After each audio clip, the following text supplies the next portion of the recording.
It's a holy war. The Star of David, symbol of Israel. It's often bugged me within the last year or so about the placement of the two triangles on the Star of David symbol. Could this be a Zionist unification of God-believing Jews and satanic Jews, a coalition of ancient times? Saw Born Again Barbarian's video on YouTube entitled Horrible Perversion in the Talmud, where he is pointing out the evil that is written in the Talmud, mainly monetary gain for sinful behaviour including sex with minors. This is from a series of books that Jews take several years to study from an early age, to learn and apply to their lives and beliefs and traditions.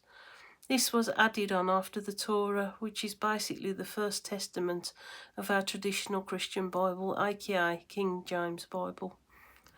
God gave Moses the Ten Commandments in Exodus for all to follow, and then Leviticus was a chapter where God gave instructions for animal sacrifices to be an atonement for sin. From what I understand, the Talmud was then written, added addition with elements of negative takes on Jesus.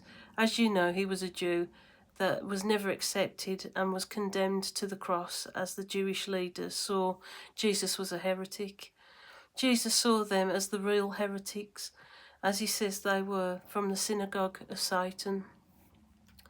Going back to the Born Again Barbarians video, he read out the Talmud writings between timings on the video 31.42 to 32.29, where it talks about Jewish children being pulled from the rubble on the Shabbat, but not to help other non-Jews.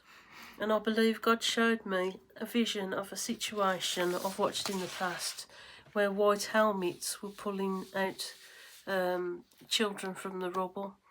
As I have seen on previous news clips from the past, as I said earlier, some claim that was actually staged with real children who were suffering. I would have the cheek to say whomever wrote the Talmud carried on writing the Quran. It has so many parallels in the language alone, language of conviction. As from a previous video on my channel, God dropped it to me that the God-fearing Jews were a human shield for the satanic Jews. Therefore, they use anti-Semitic phrase to sling around to protect their evil and to preserve their wrongdoings. How do I differentiate between good and bad Jews, the rich and the poor divide amongst them? Could this mean that the Jews are under siege and that they need Jesus to rescue them from this law that they've been under for so long? And also the Gentiles have been under this anti-Semitic fake Jewish system since the beginning.